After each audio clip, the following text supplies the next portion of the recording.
Et avant toute chose, je veux vraiment rendre grâce à Dieu puisque bon, cette semaine, on avait un peu de travaux ici. Il fallait que je trouve un temps pour me concentrer sur le message de ce dimanche.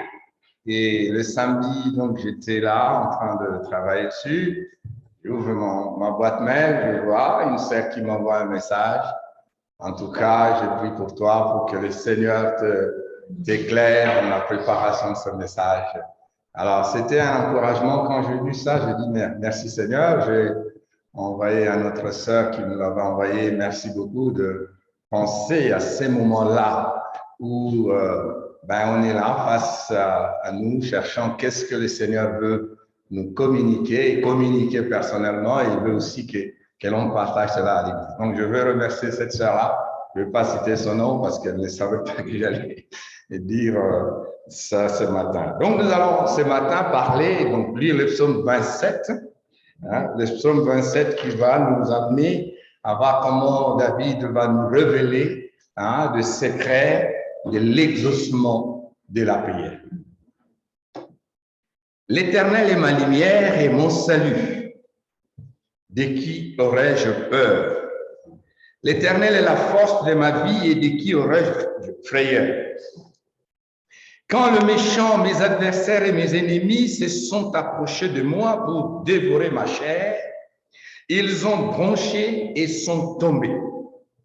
Quand une armée camperait contre moi, mon cœur ne craindrait pas. Si la guerre s'élève contre moi, en ceci j'aurai confiance. J'ai demandé une chose à l'Éternel, je la rechercherai. C'est que j'habite dans la maison de l'Éternel tous les jours de ma vie pour voir la beauté de l'Éternel et pour m'enquérir diligemment de lui dans son temple. Au mauvais jour, il me mettra à couvert dans sa loge. Il me tiendra caché dans le secret de sa tente. Il m'élèvera sur un rocher. Et maintenant, ma tête sera élevée par-dessus mes ennemis qui sont alentour de moi. Et je sacrifierai dans sa tente des sacrifices des cris de réjouissance. Je chanterai et je psalmoderai à l'Éternel. Éternel, écoute de ma voix, je crie à toi. Use de grâce envers moi et réponds-moi. Mon cœur a dit pour toi, cherchez ma face. Je chercherai ta face, ô Éternel. Ne me cache pas ta face. Ne repousse point ton serviteur avec colère. Tu as été mon secours, ne me délaisse pas. Ne m'abandonne pas, ô Dieu de mon salut. Quand mon père et ma mère m'auraient abandonné, l'Éternel me recueillera. L'Éternel, enseigne-moi ton chemin et conduis-moi dans le sentier uni à cause de mes ennemis. Ne me livre pas au désir de mes adversaires, car de faux témoins se sont élevés contre moi et des gens qui respirent la violence. Si je n'avais pas eu la confiance que je verrais la bonté de l'Éternel dans la terre des vivants, alors il va conclure ce psaume en disant « Attends-toi à l'Éternel, fortifie-toi, que ton cœur soit ferme. Oui, attends-toi à l'Éternel. »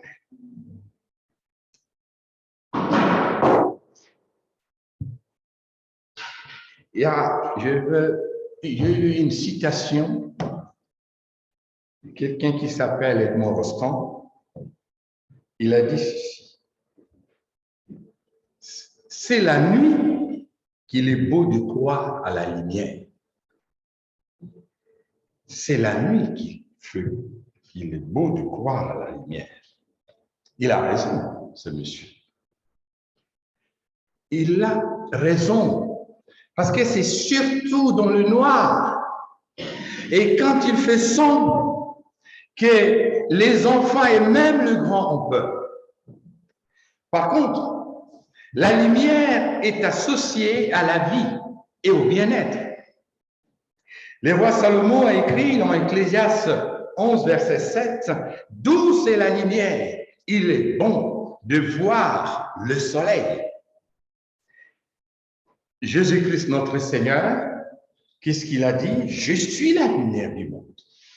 Je suis la lumière du monde. Celui qui me suit ne marchera pas dans les ténèbres et il aura la lumière de la vie. » En Jean 8, verset 12. Et dans ce psaume, le roi David associe la lumière à l'Éternel, son sauveur. Lorsqu'il a composé ce psaume, il était entouré d'ennemis qui menaçaient sa vie.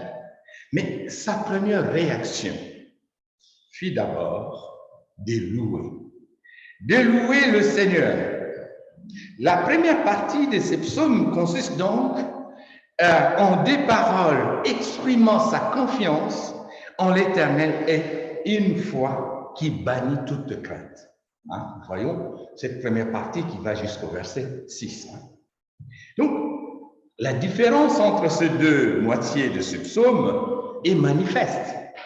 Au verset 6, le passage de la prière exubérante à la prière fervente peut ressembler à un virement d'état d'âme. Un revirement d'état d'âme, mais c'est là David nous montre. C'est là une pratique spirituelle saine. Saine que de se fortifier en Dieu. De se fortifier en Dieu avant de s'élancer dans la prière de supplication. Ainsi, nous prions un Dieu que nous voyons clairement et nous partageons finalement l'assurance du psalmiste. Nous l'obtenons en remettant nos crises, même le plus grave, comme nous avons entendu ce témoignage de Frégénie, de Lévis. On remet parce qu'on connaît celui en qui on a cru, n'est-ce pas? Mais tout à coup, on voit le psalmiste, son humeur va changer. Son humeur change et sa prière devient un appel au secours. Il invoque instamment Dieu pour être délivré. Donc, la deuxième partie du psaume est la supplication d'un homme dans la détresse. Hein?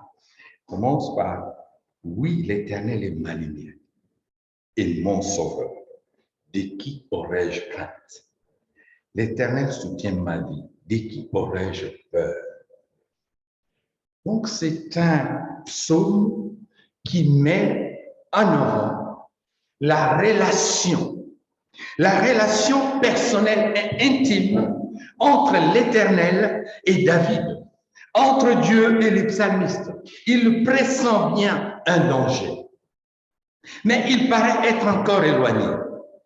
Alors, fort de ses expériences passées, mais David exprime ses sentiments de parfaite sécurité.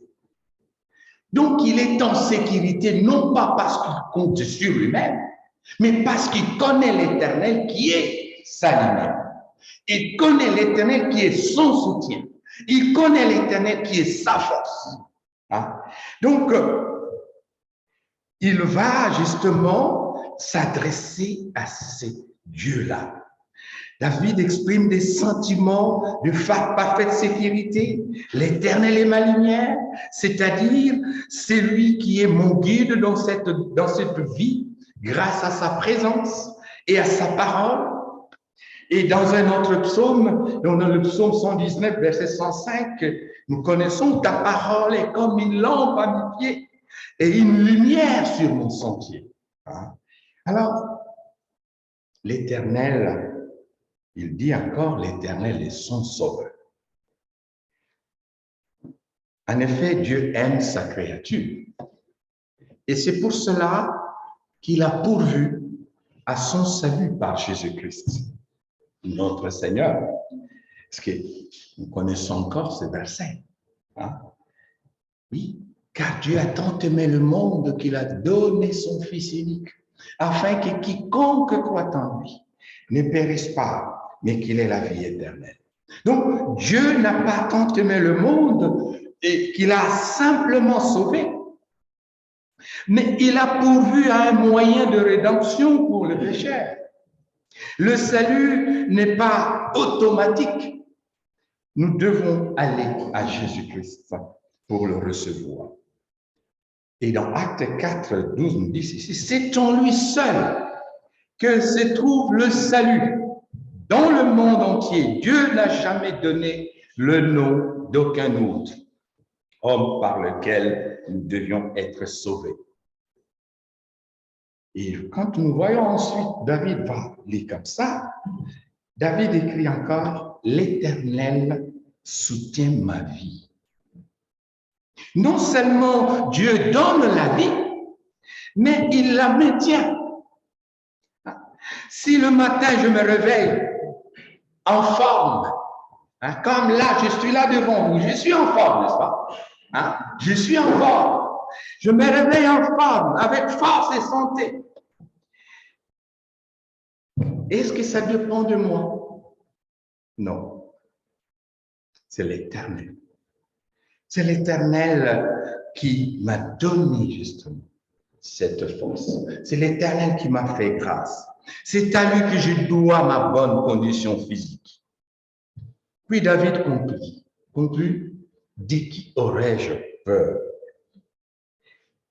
Le réformateur Martin Luther a dit ceci. Un avec Dieu constitue une majorité. Vous êtes d'accord?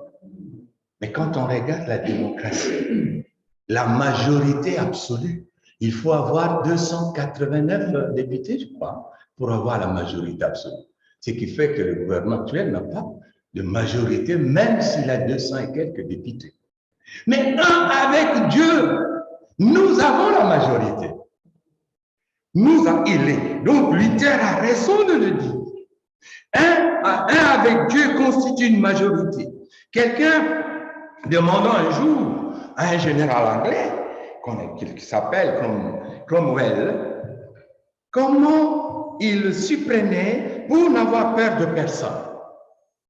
Et cet homme a répondu, j'ai appris que si vous révérez vraiment Dieu, vous n'avez rien à craindre. Vous êtes d'accord avec moi? Si vous révérez réellement Dieu, vous n'avez rien à craindre. Parce que vous êtes du côté du plus fort. Vous êtes du côté de celui qui est la lumière, de celui qui nous maintient. Et il a appris ça à ce général. C'est pourquoi il n'avait pas peur.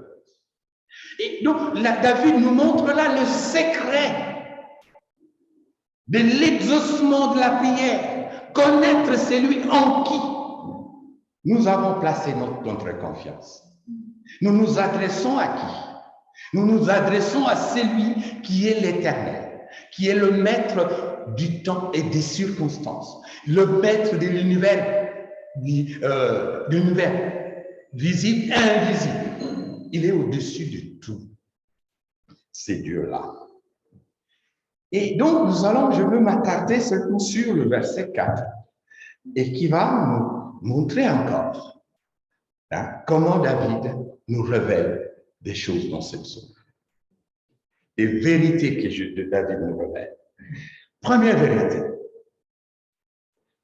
Recherchez ce qu'on demande. Le verset 4. David dit ceci. J'ai demandé une chose à l'Éternel. Et il continue. Et je la rechercherai. J'ai demandé une chose à l'Éternel. Et il ajoute, je la rechercherai. Je me suis arrêté là. Pourquoi David dit, j'ai demandé une chose à l'Éternel et je la rechercherai? J'ai été chercher la définition. Ils m'ont recherché. Je suis tombé sur cette définition que je dis, ça répond vraiment à ça. Alors, cette définition dit ceci. Rechercher. Tâchez de retrouver quelque chose par inaction, menée avec soin, méthode, persévérance. Et c'est donné à qui? On donne un exemple d'un amateur. Un amateur qui recherche un ouvrage rare. Vous savez, il y a des gens, des amateurs qui aiment bien collectionner, qui cherchent des tableaux, des valeurs et tout ça. Et quand on les observe, ils vont avec soin, quand ils ont un ouvrage, ils vont chercher, ils vont voir tout ça. Donc, ils mettent tout le temps. Donc, avec soin. Et c'est ce que David veut nous montrer. Rechercher ce qu'on demande. Il y a aussi, j'ai encore une citation de celui qu'on appelait l'apôtre de Haute-Alpes, qui s'appelait Félix Neff, et qui a brillé par son dévouement pour l'Évangile, dénonçait une certaine façon de prier. Voici ce qu'il disait. On prie comme si l'on faisait une commission pour quelqu'un d'autre. Et on se contente de faire cette commission sans se mettre en peine de réussir. On ne se retrouve pas là-dedans. Alors, quand on lit ces psaumes, ce n'est pas ainsi que David prie. David prie dans ce psaume, il recherche ce qu'il a demandé à l'Éternel. Il recherche ce qu'il a demandé à l'Éternel. Et s'il désire habiter dans la maison de Dieu, c'est pour s'enquérir diligemment de lui. Il veut passer du temps avec lui. Il veut le connaître encore davantage. Voilà son désir. Il va le rechercher. Attendons-nous bien, chers amis. Il ne s'agit pas de prier et de mener ensuite pour arriver par nos propres forces au résultat recherché. Non. Il s'agit de réunir avec persévérance, conviction et confiance les conditions nécessaires, les conditions intérieures nécessaires pour que Dieu puisse nous exaucer. Par exemple, dans le cas de David, au moment où il écrit ces psaumes, c'était de ne pas se laisser aller. De ne pas se laisser aller au découragement à cause de ses ennemis et de ne pas cesser de mettre sa confiance en Dieu. C'était ça. Il ne voulait pas tomber dans le découragement. Et voilà pourquoi il commence. L'Éternel est ma lumière.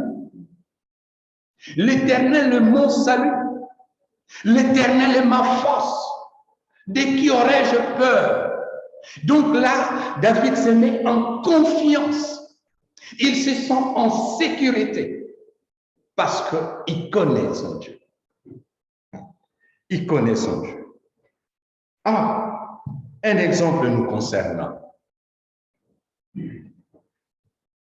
Pouvons-nous compter sur un exaucement lorsque nous demandons une grande bénédiction spirituelle si en même temps nous négligeons la lecture de la Bible, si en même temps nous négligeons la prière, ou que nous conservons délibérément de rancune contre un frère ou une sœur? Oui, ça, ce sont des questions que l'on va se poser. Il s'agit non pas, bien sûr, d'acquérir un mérite pour obtenir l'exaucement de notre prière, mais bien de ne pas conserver intérieurement un empêchement à la bénédiction que Dieu veut nous donner. Lorsque, dans un autre psaume, c'est le psaume 5, verset 3, David déclare, « Le matin, je disposerai ma prière. Je disposerai ma prière devant toi. » Et qu'est-ce qu'il fait? Et j'attendrai. Je disposerai ma prière devant toi et j'attendrai. J'attendrai comment? Parce que avec confiance, parce que je sais que je présentais ma prière à celui qui est capable d'agir au-delà de ce que moi-même je peux penser et imaginer.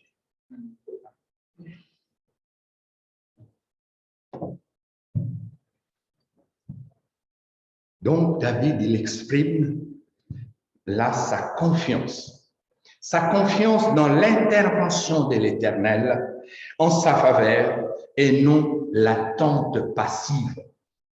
Hein? On peut attendre, pas l'attente passive où le fait c'est bon, non. L'attente active, c'est celle qui croit, qui continue justement à garder toute sa confiance en son Dieu, que le Seigneur répondra. Et à son temps, pourquoi je dois attendre, tout en plaçant toute ma confiance en lui. Par égard pour la majesté de Dieu et aussi par souci de notre propre bénédiction, soyons conséquents, chers amis, et bien décidés à rechercher ce que nous demandons et éventuellement prêts à payer le prix nécessaire. Prêts à payer le prix. Rechercher, c'est passer du temps dans la parole de Dieu. C'est là qu'on doit s'appuyer, saisir toutes les promesses de Dieu. Connaître ce Dieu-là en qui nous avons placé toute notre confiance. Passer du temps dans la prière. C'est là que nous recherchons à être en ce moment-là, dans la communion avec notre Seigneur. Et dans cette verset, cette prière de David, qui j'ai demandé une chose à l'Éternel. Je la rechercherai. Quelle est cette chose que David va rechercher? Habiter. C'est que j'habite dans la maison de l'Éternel tous les jours de ma vie. Deuxième secret. Habiter le ciel. C'est le ciel, c'est seul un véritable chrétien, un véritable croyant, peut reprendre à son compte ce qu'exprime David dans ce verset. Les désirs d'habiter la maison de Dieu tous les jours de sa vie. Mais qu'est-ce que le ciel pour nous? C'est ça la question. Qu'est-ce que le ciel pour nous? La demeure de Dieu et de son Fils, la nôtre quand nous quitterons ce monde. Mais ce n'est pas seulement cela. Car Dieu veut que nous y habitions déjà par la foi maintenant. Que nous y résidions en permanence, non pas comme des visiteurs de passage. Dieu ne veut pas que le ciel soit pour nous seulement un refuge au moment du danger, un lieu où nous venons chercher du réconfort quand nous sommes tristes ou troublés. Dieu veut que le ciel soit notre résidence principale et non pas notre résidence secondaire. Et que nous y vivions attirés par son amour plutôt que poussés par la nécessité. Parce que on veut aller habiter auprès du Seigneur quand on a besoin de quelque chose, on y va, Seigneur, donne-moi ça. Non. Le Seigneur veut qu'on y aille par amour, parce qu'on l'aime, parce qu'on veut passer du temps avec lui. On n'attend pas comme le temps, on veut faire sa commission et puis on part. Non, le Seigneur veut vraiment qu'on soit dans cet état de celui qui va vers son Père, qui l'aime et qui veut passer du temps avec lui.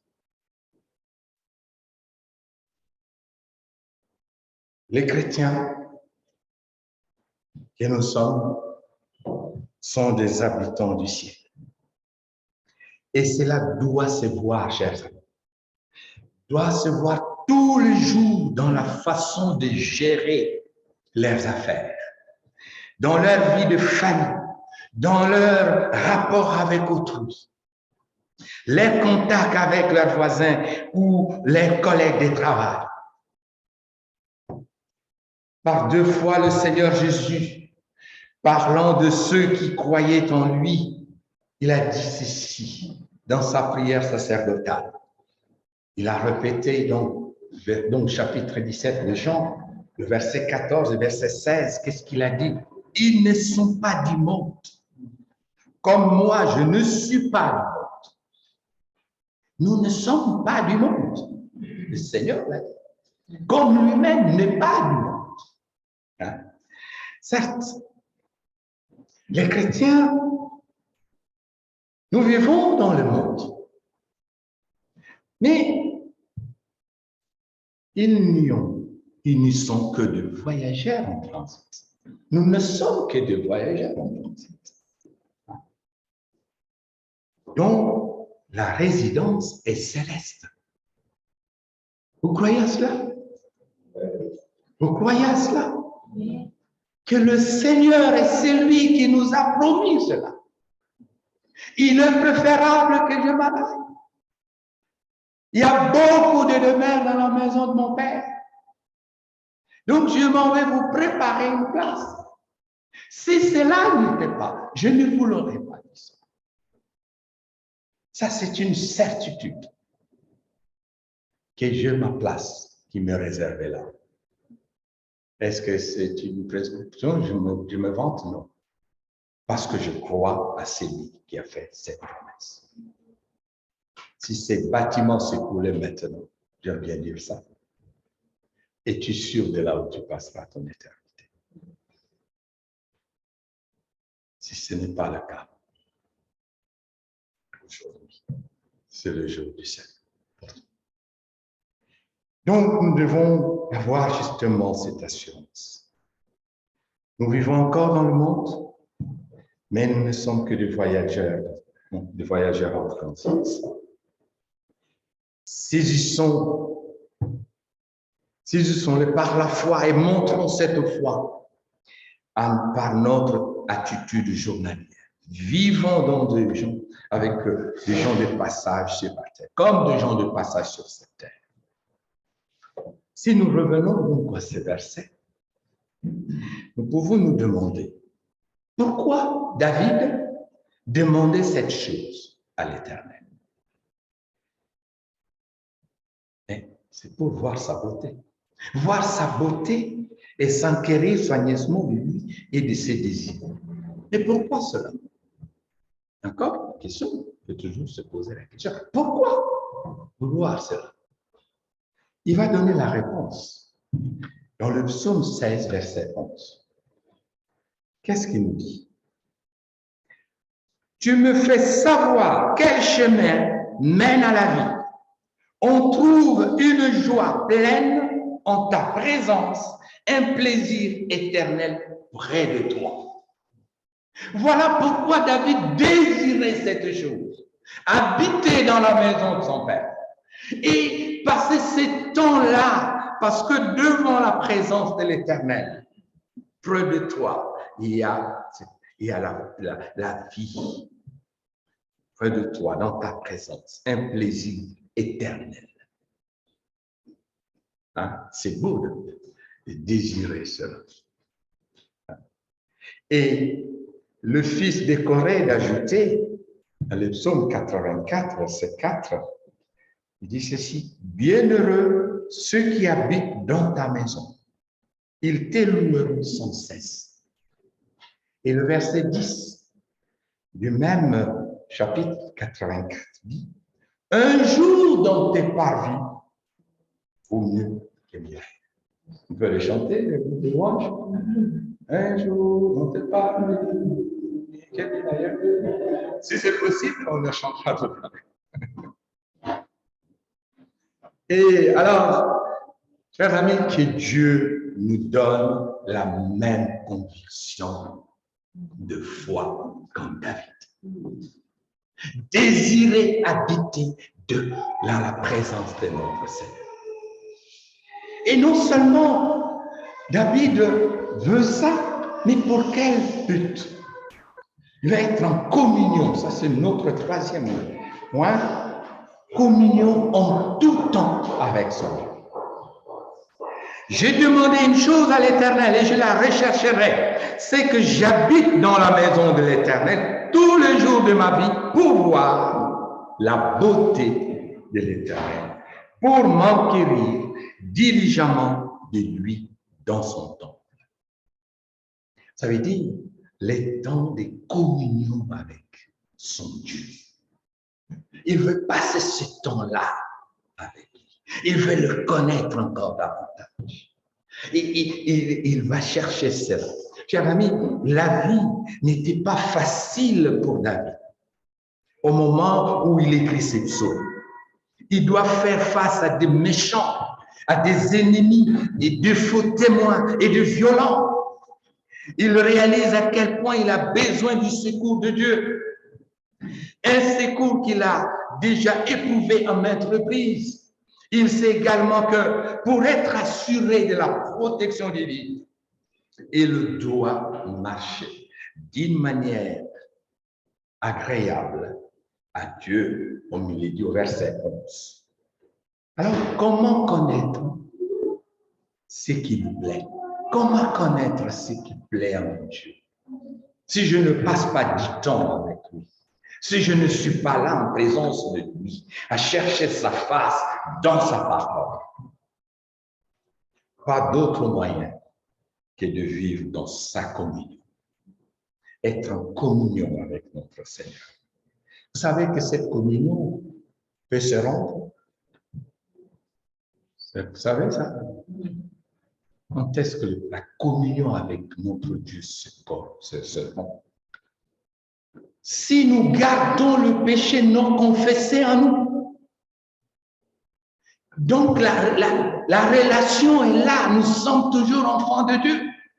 Mais la communion avec, c'est comme un enfant qui désobéit à son père. Est-ce qu'il arrêtera d'être le fils de son père? Non. Mais parce qu'à cause de cette désobéissance, il y a cette rupture de la communion.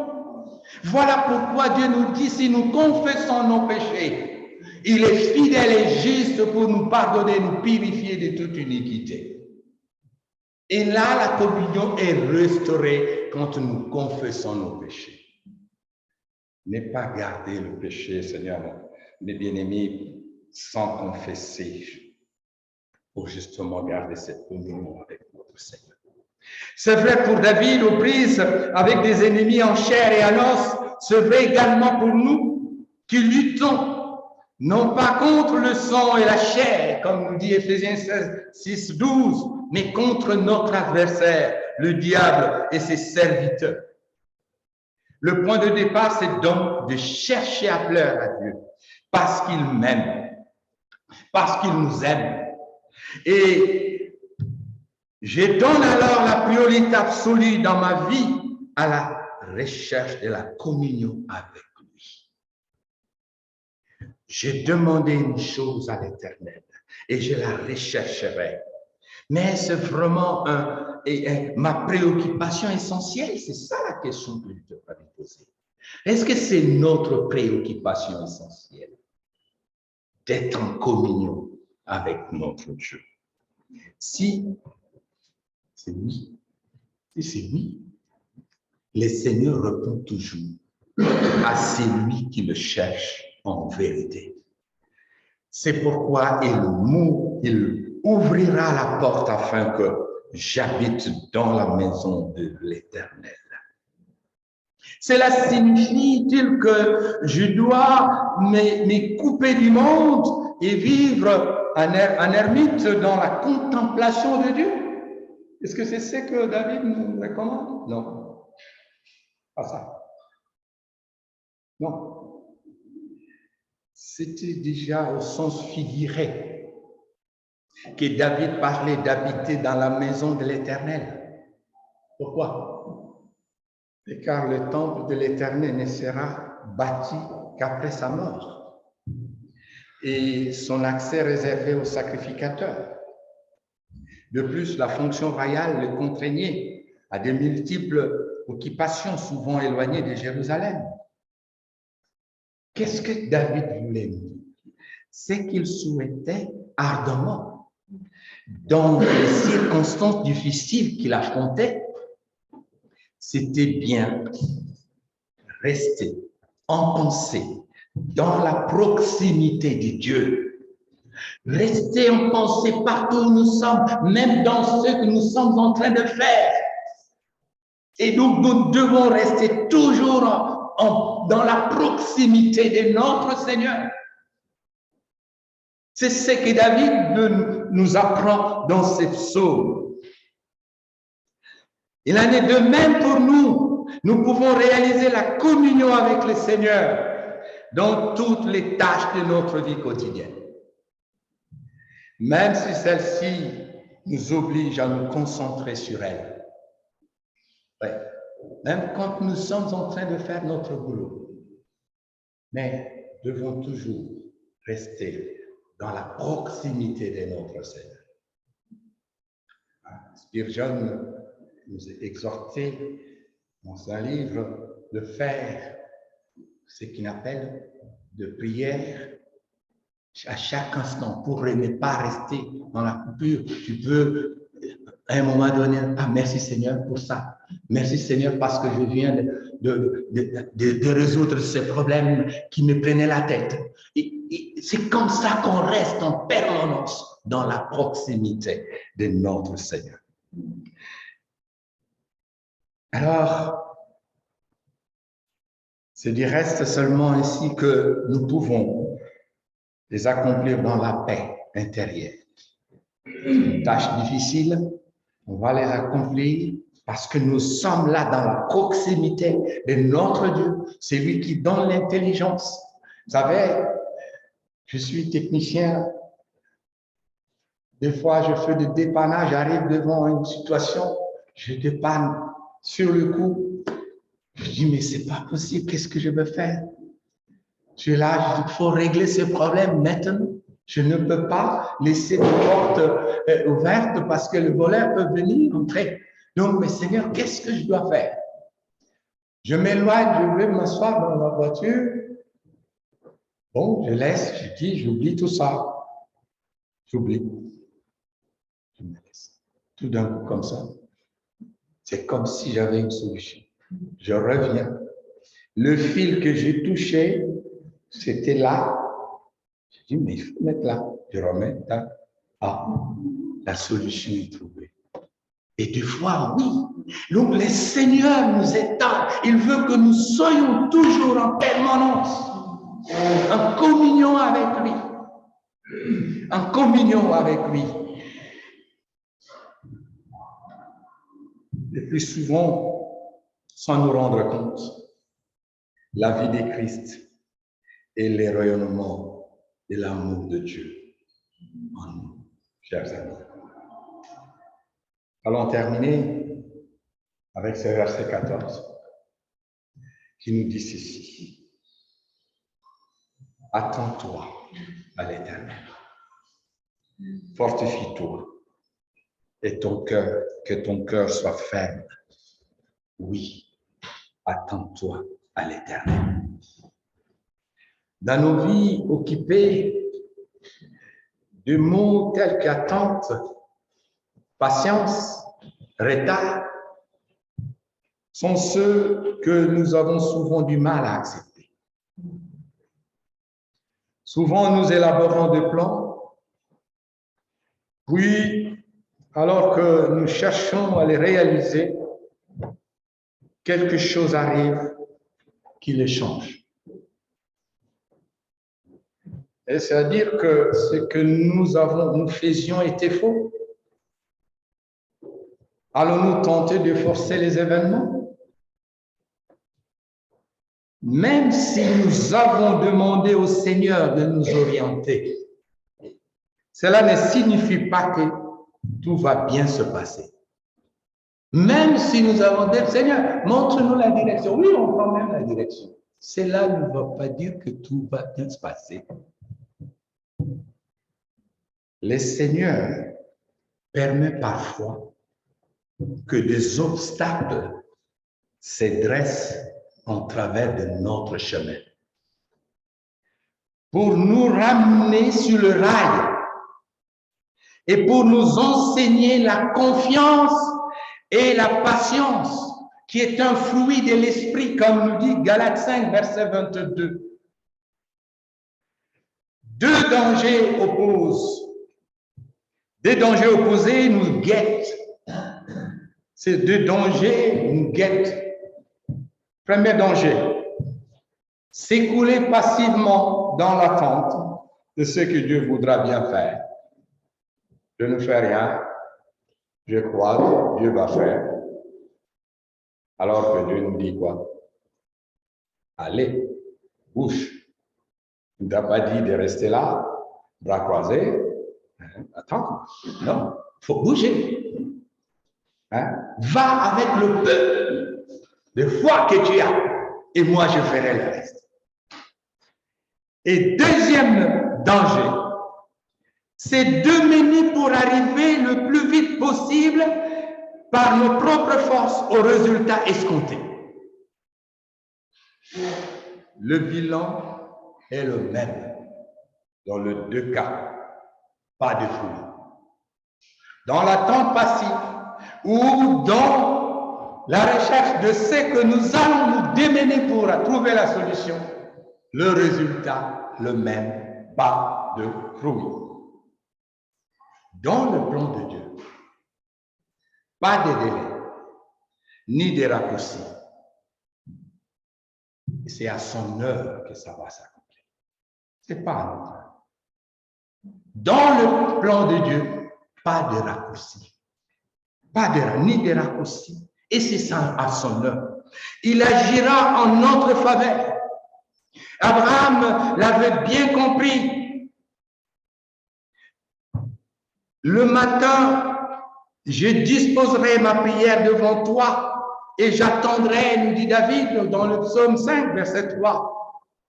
Et là, il ajoute ici, attends-toi à l'Éternel, fortifie-toi et que ton cœur soit ferme. Oui, attends-toi à l'Éternel. Dieu demande, chers amis, notre confiance, une confiance active et désire notre patience, une patience sereine.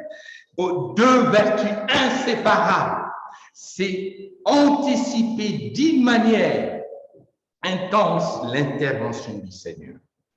N'a-t-il pas toujours su répondre au bon moment? Ne nous a-t-il pas maintes fois surpris par ses solutions? Dieu prend le temps.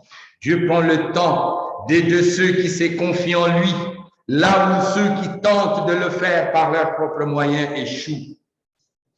La confiance et la patience sont deux vertus qui se cultivent et n'ont rien à voir avec le fatalisme ou la résignation devant des circonstances qu'on ne peut modifier.